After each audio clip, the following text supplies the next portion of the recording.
ओम अज्ञानतिमिरान्धस्य ज्ञानाञ्जनशलाकया चक्षुरुन्मिलितं येन तस्मै श्रीगुरुवे नमः। नमो ओम विष्णुपादाय कृष्णप्रेष्ठाय भूतले श्रीमते भक्तिवेदांत स्वामिनिति नामिने नमस्ते सारस्वती देवे गौरवाणी प्रचारिणे निर्विशेष शून्यवादी पाश्चात देशतारिणे। जय श्री कृष्ण चैतन्य प्रभु नित्यानंद श्री अद्वैत गदाधर श्रीवासादि गौर भक्त वृंद। हरे कृष्ण कृष्ण कृष्ण हरे हरे, हरे राम राम राम हरे हरे। हरे कृष्ण कृष्ण कृष्ण हरे हरे, हरे राम राम राम हरे हरे। हरे कृष्ण कृष्ण कृष्ण हरे हरे, हरे राम राम राम हरे हरे। ओम नमो भगवते वासुदेवाय। ओम नमो भगवते वासुदेवाय। ओम नमो भगवते वासुदेवाय। श्रीमद् भागवतम स्कंद चौथा, अध्याय 5वां, दक्ष के यज्ञ का विध्वंस, ये अध्याय का नाम है। तो हमने ये पूरे एपिसोड में जो है, जब से ये शुरू हुई है, शिव जी की अवज्ञा दक्ष ने किया, उनका इंसल्ट किया, जिसके कारण इतने सालों तक वो बात नहीं कर रहे। बाद में दक्ष दूसरा यज्ञ किए, हाँ, सभी को इनवाइट किए, लेकिन शिव जी के फैमिली को या सती को इनवाइट नहीं किए, और जिसके कारण सती फिर अपने पति से जिद कर कर मायके चली आती है, दक्ष के घर चली आती है। और यहाँ आने के बाद हाँ, ये सारा खेल देखकर सती अपने शरीर को त्याग देती है। तो यहाँ तक जो हमने चर्चा की है, उसमें एक सांसारिक जीवन में या गृहस्थी जीवन में क्या क्या सिद्धांत सिखाया जाता है भागवतम के इस एपिसोड से, वो सब कुछ हमने जान लिया। अभी तो सिर्फ विध्वंस, नाश के विषय में ही चर्चा करने जा रहे हैं। तो यहाँ पे मैत्रेय जो है विदुर को ये कहते हैं, हम इस श्लोक को पढ़ेंगे। मैत्रेय उवाच भवो भवान्य निधनं प्रजापतेर असत्कृताय अवगम्य नारदात् स्वपार्षदात् सैन्यं च तद् अध्वरर्भुभिर् विद्रावतीं क्रोधम अपारम आदधे। तो मैत्रेय उवाच, मैत्रेय ने कहा, भव, शिव जी को संबोधित करके, शिव, भवान्य, सती का, निधनम, मृत्यु, शरीर को त्यागना, प्रजापते, प्रजापति दक्ष के कारण, असत्कृताय, अपमानित होकर, अवगम्य, सुनकर, नारदात, नारद से, स्वपार्षद सैन्यम, अपने पार्षदों के सैनिक, च, तथा, तद अध्वर, उस दक्ष के यज्ञ से उत्पन्न, रुभुवि, रुभुवि, रुभुओं द्वारा, विद्रावितिम, खदेड़ दिए गए, क्रोधम, क्रोध, अपारम, असीम, आदधे, प्रदर्शित किया। अनुवाद और तात्पर्य श्रील प्रभुपाद द्वारा। श्रील प्रभुपाद की जय। मैत्रेय ने कहा, जब शिव ने नारद से सुना कि उनकी पत्नी सती प्रजापति दक्ष द्वारा किए गए अपमान के कारण मर चुकी है और ऋभुओं द्वारा उनके सैनिक खदेड़ दिए गए, तो वे अत्यधिक क्रोधित हुए। तो ऐसा प्रतीत होता है कि नारद सती के निधन का मतलब क्या कहते हैं, विटनेस जिसको हम कहते हैं, वो जाके जब नारद ने शिव जी को बताया कि ऐसे ऐसे हुआ है दक्ष के घर में कि आपकी पत्नी ने अपने देह को त्यागा। जब नारद जी जाकर कहते हैं ऐसा, तो शिव जी को बहुत क्रोध आता है। ऑफ कोर्स स्वाभाविक है, एक्चुअली अपने पिता के घर गई है, हाँ, बहुत सुरक्षित रहना चाहिए था।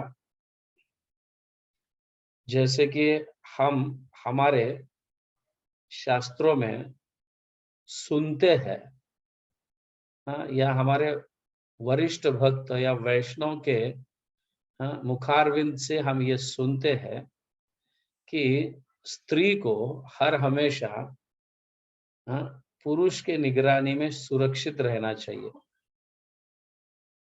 जब वो स्त्री छोटी लड़की होती है तब पिता के निगरानी में रहती है सुरक्षित, हाँ, जब बड़ी हो जाती है, ब्याह करती है, ब्याह मतलब विवाह होता है, तो उस समय पति के अंडर में सुरक्षित रहती है।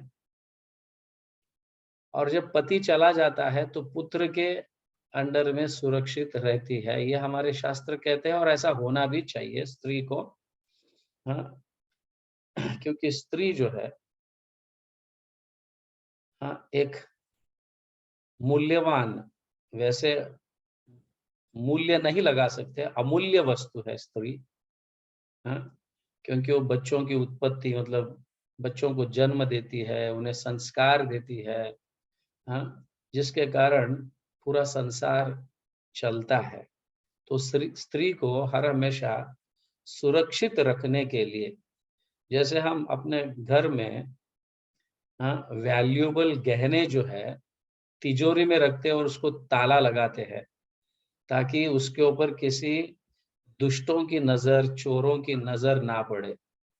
ठीक उसी तरह से स्त्री जो है अपने सुरक्षित हाथों से जब निकल जाती है तो बहुत ही डिफिकल्ट हो जाता है। तो नारद जी जब बता देते हैं शिव जी को कि आपकी पत्नी ने देह त्यागा, हालांकि अपने पिता के घर में, हालांकि पिता के घर में कन्या को या पुत्री को सुरक्षित रहना चाहिए, ये बहुत ही, हाँ, कुकार्य हुआ, दुष्कार्य हुआ, या दक्ष के हाथों से दुष्कार्य, हाँ, क्योंकि अगर सती देह त्याग भी रही है तो दक्ष का काम था कि उसको रोकना, क्योंकि जो भी हो रहा है वो मेरे घर में हो रहा है, मतलब दक्ष के घर में हो रहा है, हाँ, जो भी कुछ गलत कार्य होता है किसी के घर में तो वो घर बदनाम हो जाता है। तो मेरी लड़की मेरे घर आकर अगर इस तरह से देह त्यागेगी तो मेरा तो कितना बड़ा बदनाम हो जाएगा। ये एक्चुअली दक्ष को समझना चाहिए था। और सती जो देह त्यागने जा रही थी, हाँ, अग्नि के द्वारा, तो रोकने का कार्य करना चाहिए था, लेकिन वो किए नहीं। इसलिए शिवजी बहुत क्रोधित हुए। जब नारद से वचन सुने तो इस तरह से, मतलब मैत्रेय ऋषि विदुर को कह रहे अपने सैन्यों के साथ भेज देते हैं शिव जी दक्ष के घर, और दक्ष को मारने के लिए ऐसे कहते हैं। तो यहाँ पे आगे कहा गया, इस प्रकार अत्यधिक क्रोधित होकर शिव जी ने क्या किया, अपने बालों में से, जटा में से बाल को निकालकर जमीन पर फेंक दिया, जिससे एक बहुत बड़ा भयानक रुद्र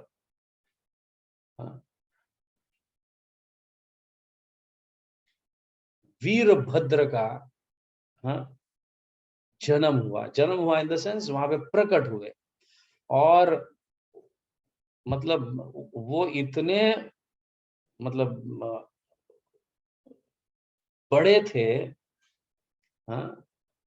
ऐसा लग रहा था कि आकाश को छू रहा है उनका सर, और हजारों हाथों में अनेक अनेक प्रकार के हथियार लेकर प्रकट हुए वहां पे शिव जी के समक्ष। और उनके दांत बड़े लंबे, जैसे राक्षस के जैसा। बाल एकदम लाल लाल ऐसे चमक रहे हैं, जैसे बिजली चमकती है वैसे बाल उनके चमक रहे हैं। आंखें लाल है, दांत निकले हुए बाहर, और इतने प्रचंड दंड है उनके कि देखकर व्यक्ति भयभीत हो जाता है।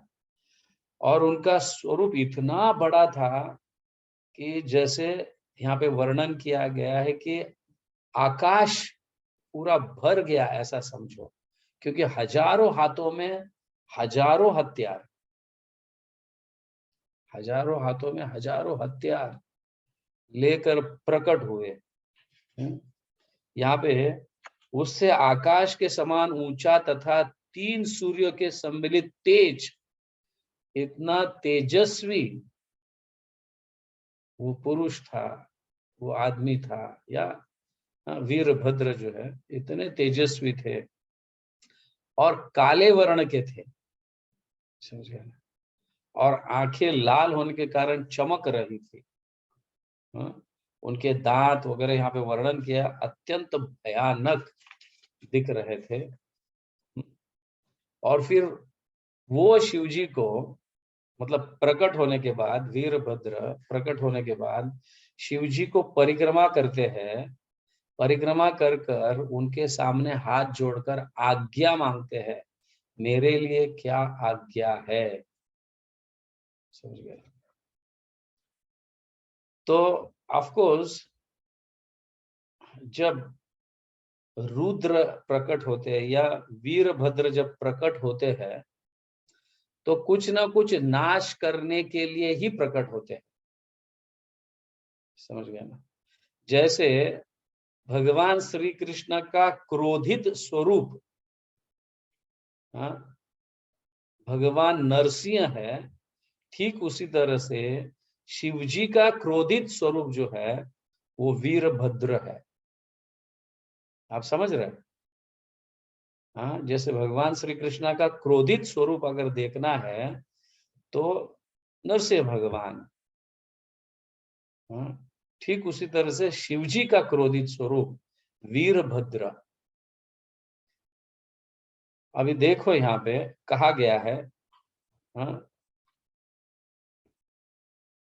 तो ब्रह्म तेज और शिव तेज, यहाँ पे ऐसा वर्णन किया है, क्योंकि ब्रह्म तेज मतलब जो भृगु मुनि रुभुओं को यज्ञ से प्रकट कर कर सारे शिवजी के सैन्य को खदेड़ कर भगा देते हैं।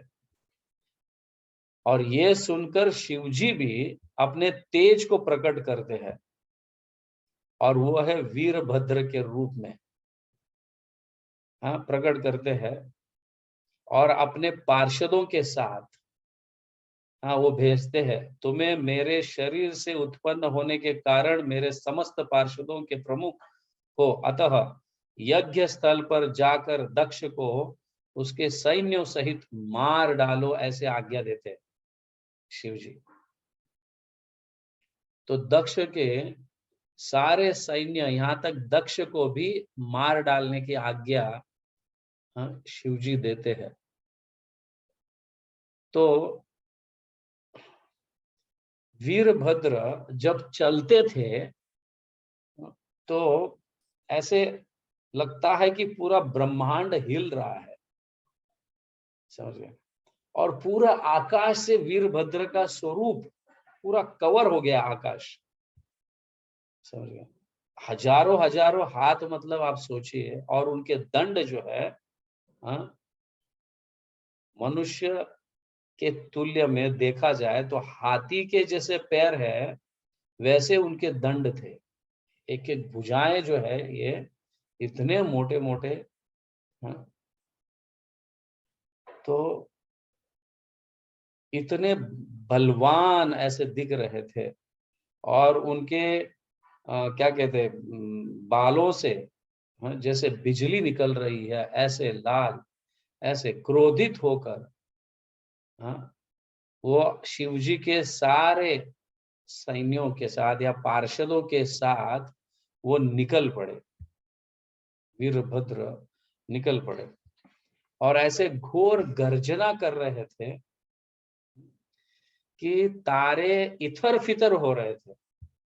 तारे, आप तारामंडल जानते हैं, तारे, तारे भी इतर फितर हो रहे थे, डर के मारे यहाँ वहां हिल रहे थे तारे जो है। आप सोचिए कितना विकराल स्वरूप होगा, कितना बड़ा होगा उनका स्वरूप। हाथ में त्रिशूल लिए, हाँ, ऐसे लग रहा था जैसे, हाँ, शिवजी बड़े क्रोधित होकर ऐसे रूप में आ रहे हैं, इस तरह से लग रहा था।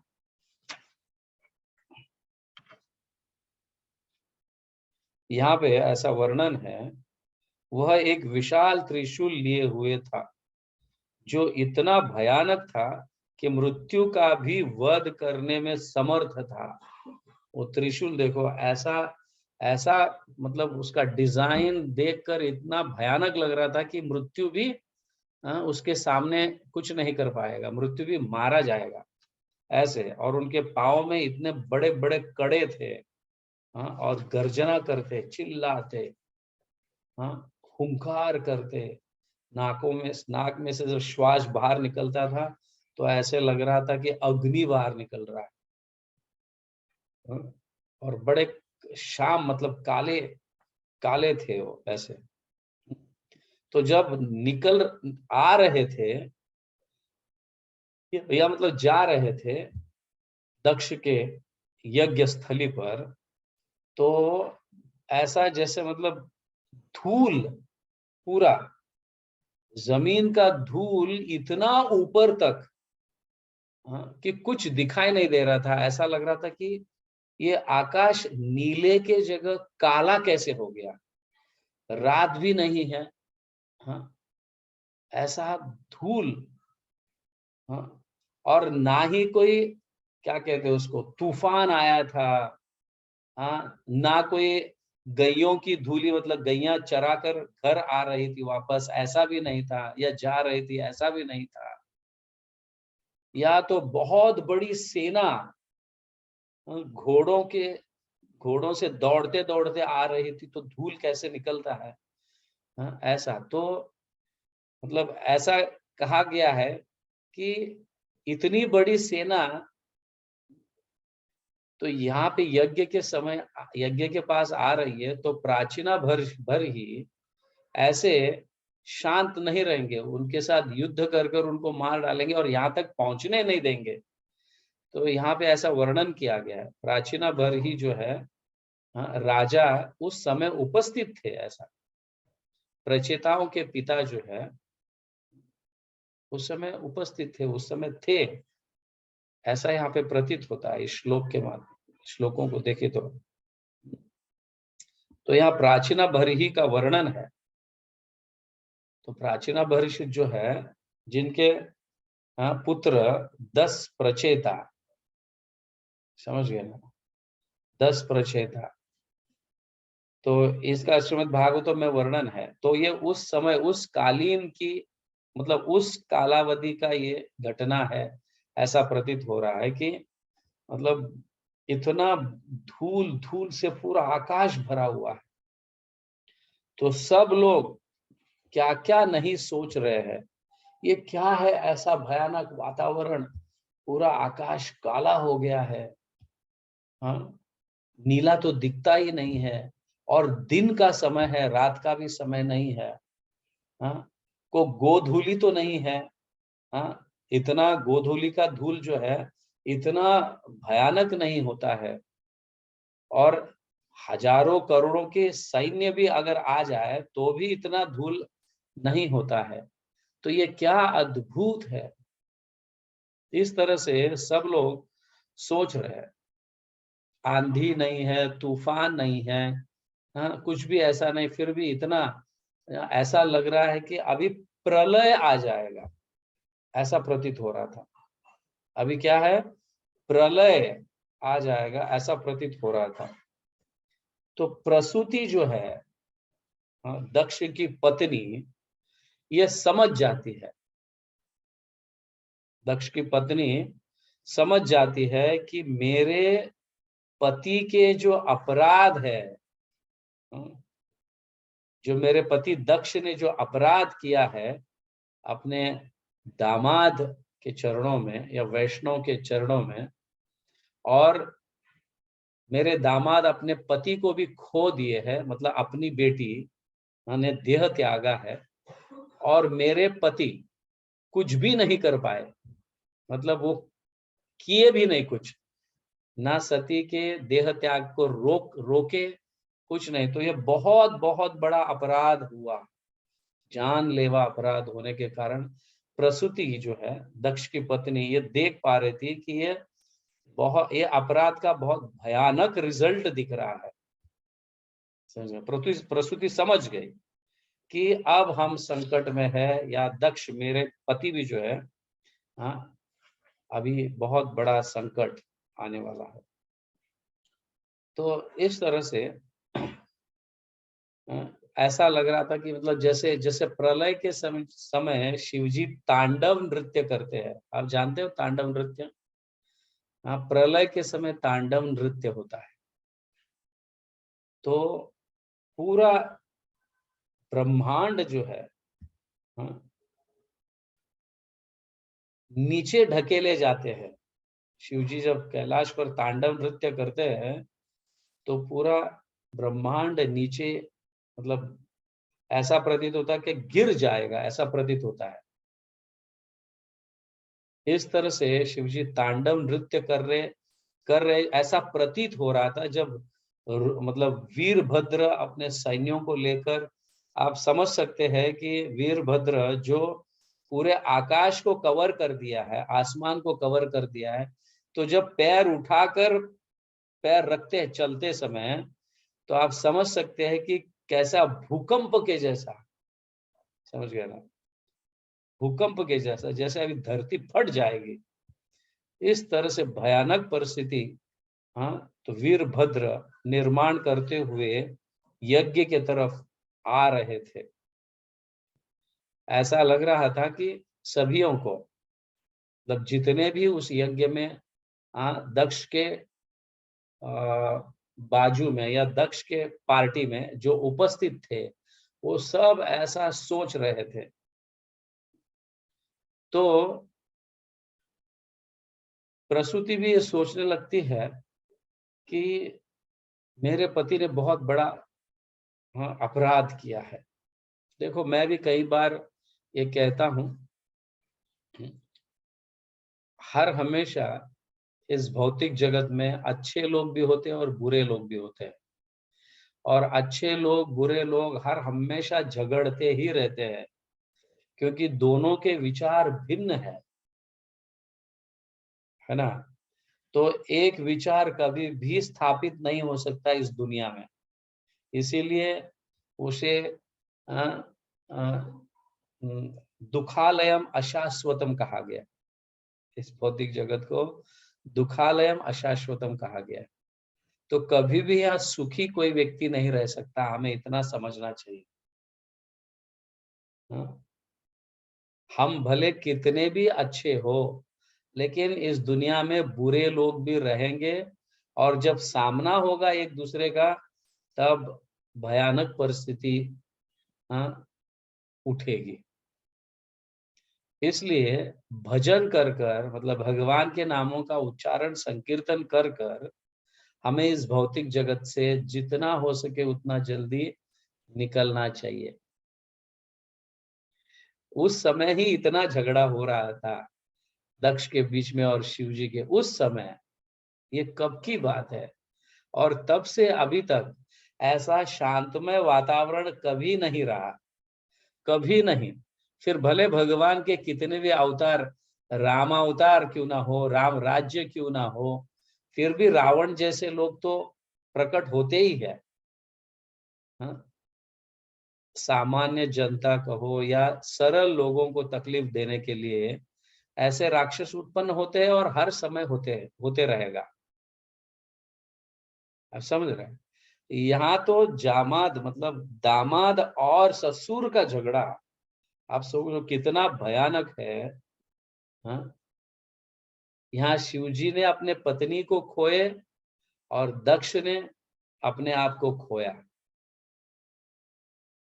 हम समझ सकते हैं ये कितना। तो ऐसे, वैसा देखा जाए तो दक्ष के पिता ब्रह्मा जी है। हाँ, इवन ब्रह्मा भी इस वीरभद्र को रोक नहीं पा रहे थे। ब्रह्मा जी भी इस वीरभद्र को, हाँ, जो शिवजी के तेज है उसको रोक नहीं पा रहे थे, और रोक भी नहीं सकते ब्रह्मा जी, क्योंकि हम किसी अपराधियों का साथ नहीं दे सकते। ब्रह्मा जी जो है बुद्धिहीन व्यक्ति नहीं है। ब्रह्मा जी भले अच्छी तरह से जानते हैं कि मेरा पुत्र, मतलब दक्ष ने एक वैष्णव का बहुत बड़ा घोर अपराध किया है, जिसके कारण अभी घोर दंड मिलने जाएगा। इस तरह से वीरभद्र, हाँ, और अपने सेना के साथ या शिवजी के सारे, हाँ, पार्षदों के साथ दक्ष के, हाँ, एरेना में आ जाते हैं। और दक्ष जब देखता है सभी जगह, तो पूरा वातावरण जो है ना, अशुभ दिखाई देता है, अशुभ। हाँ, पूरा आसमान काला काला हुआ है। सब, सारे जितने भी चिन्ह है, हाँ, अशुभ ही अशुभ दिखाई दे रहे थे। तो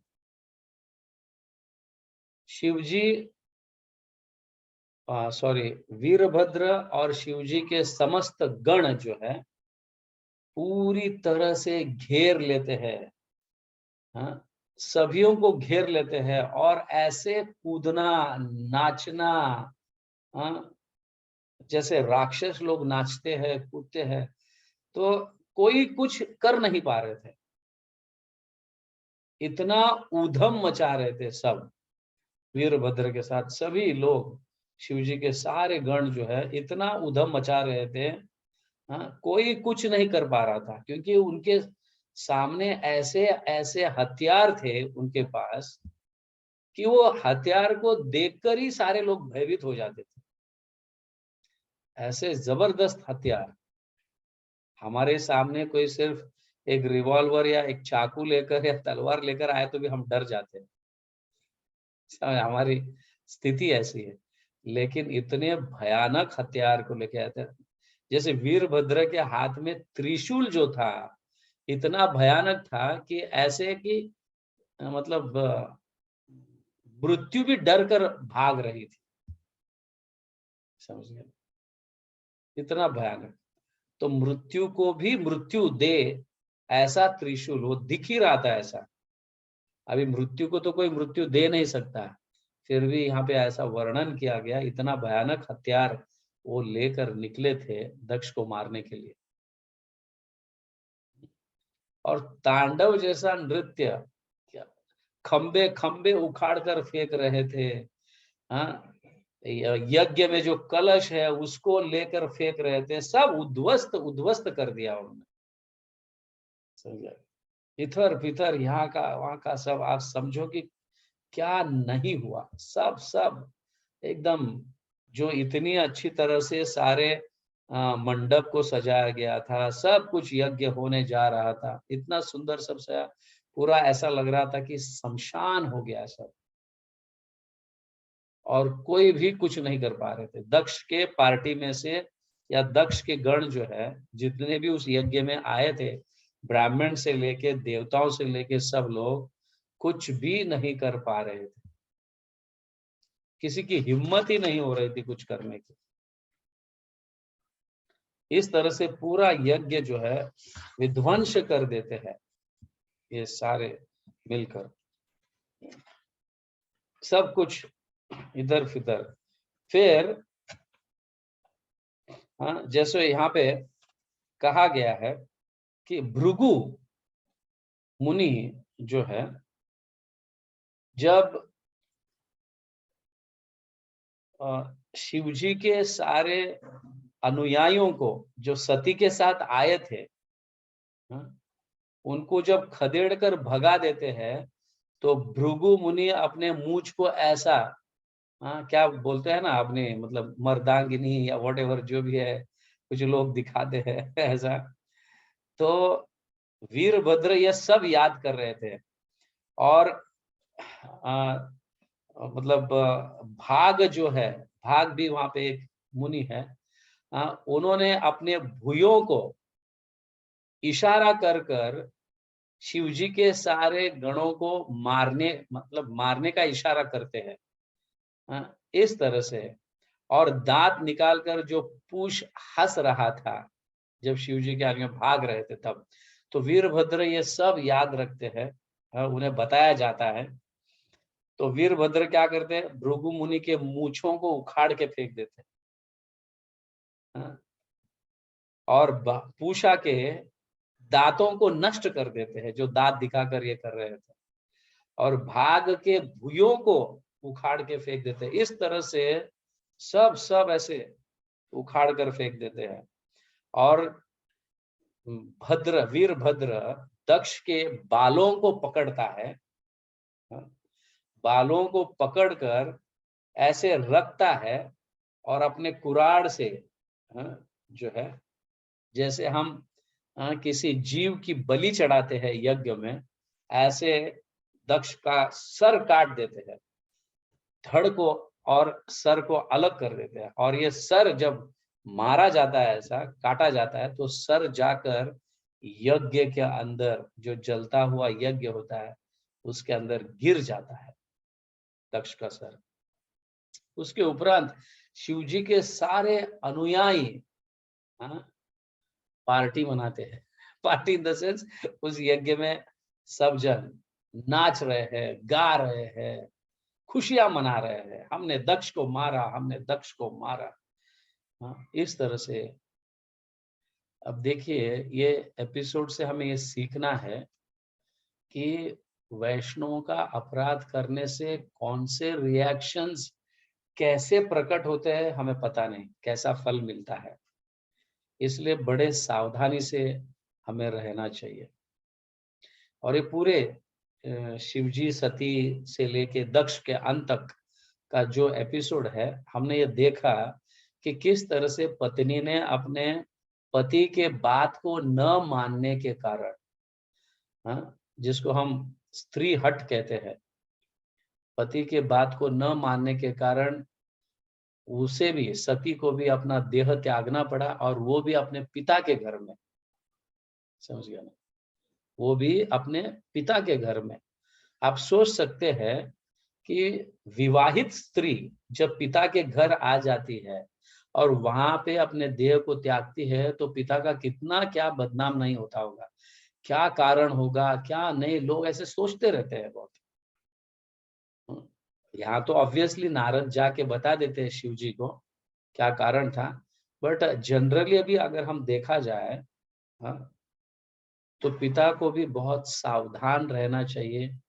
बहुत प्रेम से सभी को वेलकम करना चाहिए जब पुत्री घर आती है, और उसे अच्छी तरह से वापस विदा कर कर भेजना चाहिए। जब भी वो आती है तो खुशी खुशी जाना चाहिए।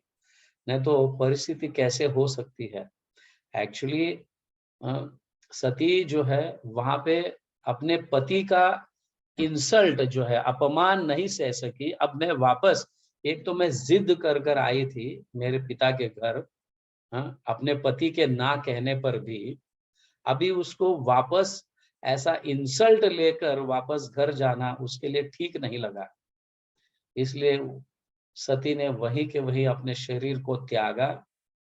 त्यागने के बाद नारद मुनि के माध्यम से जब शिव जी को पता चला तो बड़े क्रोधित होकर अब ठान ही लेते हैं कि इसका अंत किया जाए। अभी देखो, दक्ष भी वैष्णव है और शिव जी भी वैष्णव है। एक वैष्णव दूसरे वैष्णव के चरणों में अपराध करने से उस वैष्णव का हाल, हाँ, क्या हुआ, दक्ष का हाल क्या हुआ, आप समझ सकते हैं। सबसे डेंजरस, हम अगर झूठ भी बोले, हाँ, चोरी भी करे, हाँ, या कुछ अन्य ऐसी खिलौनी हरकत करे, तो भक्ति ये सारे रिएक्शंस को नष्ट कर सकती। इतना ताकत है भक्ति में। वो सिर्फ एक चीज, जो भक्तों के चरणों में अपराध करता है, भक्ति कभी, हाँ, उसके सारे इस अवगुणों को नष्ट नहीं करोगे। वो अपराध का दंड मिलना जरूरी है, क्योंकि उन्होंने भक्ति, सॉरी, भक्त के चरणों में अपराध किए, इसलिए भक्ति कुछ नहीं कर सकते। एक ही चीज में कुछ नहीं कर सकते, बाकी सारे पाप को नष्ट कर सकती है, अनेक कर्मों को नष्ट कर सकती है, दुष्कर्मों को नष्ट कर सकती है भक्ति, लेकिन अपराधों को नष्ट नहीं कर सकती, क्योंकि भक्तों के चरणों में किया गया अपराध का फल भोगना ही है, आज नहीं तो कल। इसलिए हम वैष्णव को सावधान रहना चाहिए, कभी भी किसी भक्तों के चरणों में अपराध ना करें। हाँ, हम उसे सिखाने हेतु उनके क्या कहते हैं, उनके हित हेतु हम उस कनिष्ठ भक्त को दंड दे सकते हैं, भले वो वैष्णव है, जैसे शिवजी ने दंड दिया। समझ गया ना। अब एक वैष्णव को एक वैष्णव ने दंड दिया, और किसके लिए दिया? क्योंकि दक्ष जब तक, हाँ, ये कार्य नहीं होगा तब तक सुधरेंगे नहीं, ये शिवजी जान गए। क्योंकि ये अपराध, ये अपमान शिवजी का बड़े लंबे समय पहले हुआ था। अभी इतने लंबे समय से एक दूसरे से बात भी नहीं कर रहे थे, और शिवजी तो सारा चीज भूल भी जाते हैं, फिर भी दक्ष जो है, हाँ, भूलते नहीं। इसलिए शिव जी को आमंत्रित नहीं करते यज्ञ में, जिसके कारण फिर आगे चलकर सती देह त्यागना पड़ा सती को, और शिव जी को क्रोधित होकर दक्ष को मारना पड़ा। मारना पड़ा मतलब उसका सर काटना पड़ा। अब समझ रहे हैं?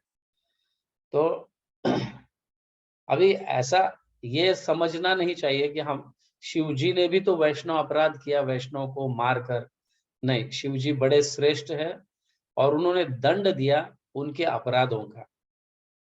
तो शिवजी की तरफ से ये अपराध के रूप में नहीं गिना जाता। तो उनके हित के लिए उन्होंने दंड दिया दक्ष को। तो इस तरह से हमें ये समझना चाहिए। ठीक है, तो विल सी फिर आगे ब्रह्मा जी फिर वहां पे उपस्थित होते हैं, हाँ, क्योंकि अपने पुत्र को उन्होंने खो दिया। तो अभी प्रजा की उत्पत्ति कौन करेगा, क्या नहीं, ये सारी चिंता ब्रह्मा जी का जो है। तो वहां पे उपस्थित होकर फिर शिव जी को विनंती करते हैं, तब आगे चलकर ये बहुत कुछ, और that will see next Friday. Okay, तो ध्यान में रखिए, ये बहुत सुंदर शिक्षा लेने जैसा है।